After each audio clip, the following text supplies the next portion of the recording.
beautiful souls, and welcome back to One Concussed Broad Healing, where we talk about all things concussion and brain injury recovery, nervous system regulation, and rebuilding your life after a concussion or brain injury.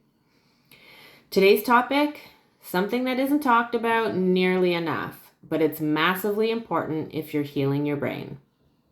The gut-brain connection, and how what you eat literally impacts your brain healing.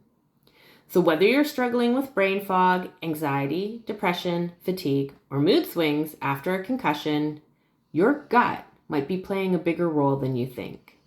Let's figure it out. Okay, so here's the deal. Your gut and brain are in constant communication through something called the vagus nerve. And scientists call your gut the second brain for a reason. Over 90% of your serotonin is made in your gut. That's your feel-good chemicals.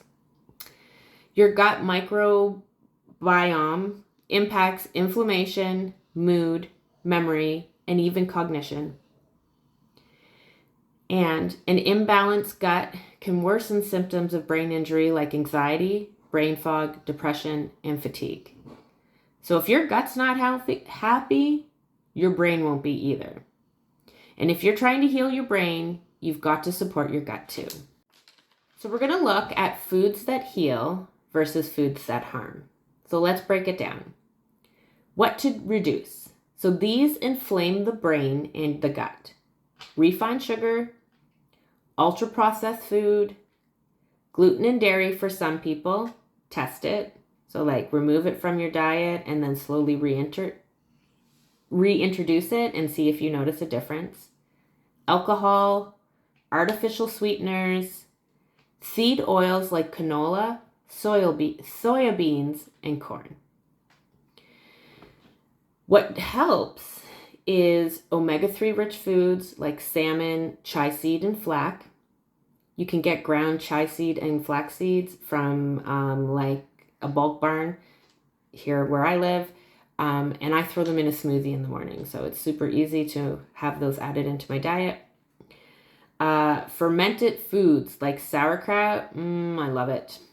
Bone broth or collagen. Organic fruits and vegetables, especially leafy greens and berries. Probiotic-rich foods like onions, garlic, leeks, and bananas. Clean protein sources. And hydration. Lots of filtered water. Some bonus supplements that you can take that also will help are probiotics, magnesium, and omega-3s can really support brain healing. But always check with your doctor, your nurse practitioner, or your pharmacist. Your pharmacist has a ton of information because some supplements can interact or lessen medications you might be taking. All right. I know that changing your diet can feel very overwhelming, especially after a concussion, because you're already dealing with fatigue and executive dysfunction and probably feeling overwhelmed. So the thought of having to change your diet I know for me, was extremely overwhelming. So here's what was suggested to me and what I suggest to others. Start small. Start with one meal a day or adding one healing food at a time. So again, flaxseed and chia seed added into the smoothie, easy peasy done. One of the other small changes I made early on was to change my eggs from regular eggs to omega-3 eggs, right? Small shifts. Notice the shifts. So brain fog, anxiety, sleep, and digestion are all signs for you, right? So they indicate for you where your gut and brain are.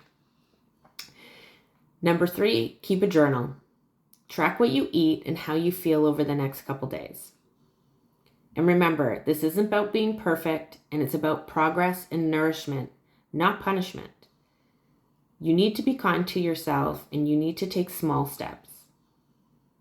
Okay? Don't overwhelm yourself. Don't be like, oh my God, here's what a good nutrition breakfast look like, and it's completely things that you would have never eaten before. You don't have to have that focus of, I have to now have this breakfast.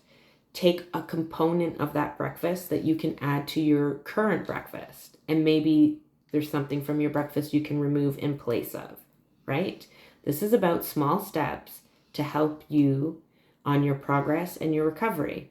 Overwhelming yourself, frustrating yourself is not going to help you at all, right? So be kind to yourself, take it one step at a time. You've got this. There's also lots of natural paths out there that can help you navigate this gut-brain connection. So highly recommend, if that's something that you have the resources available to you, aka professionals and the time and money resources to be able to pursue that. And if you don't, there's a lot of research on the internet, but double check your information. And again, always consult with your pharmacist or your family doctor, because some foods even interact with medication, right? So it's important to just have that professional opinion of somebody that has more knowledge than myself or other people do. All right, if you've been feeling stuck in your recovery, if you've tried everything and you still feel off, it might be time to stop looking just at your head and start looking at your gut too. Because healing happens from the inside out, quite literally. You deserve to feel clear, calm, and connected again. And food can be a bridge that can help you get there. So if you like this video, or if this video gave you an aha moment and helped you understand the gut-brain connection a little better, drop a comment below and let me know. Have you tried changing your diet during recovery? And what foods have helped or hurt your brain healing? Also, please don't forget to hit that like button, subscribe, and share this with somebody who's walking the same path. And remember, you're not crazy, you're healing. And your body is doing its best. Let's help it along. Have a very blessed day.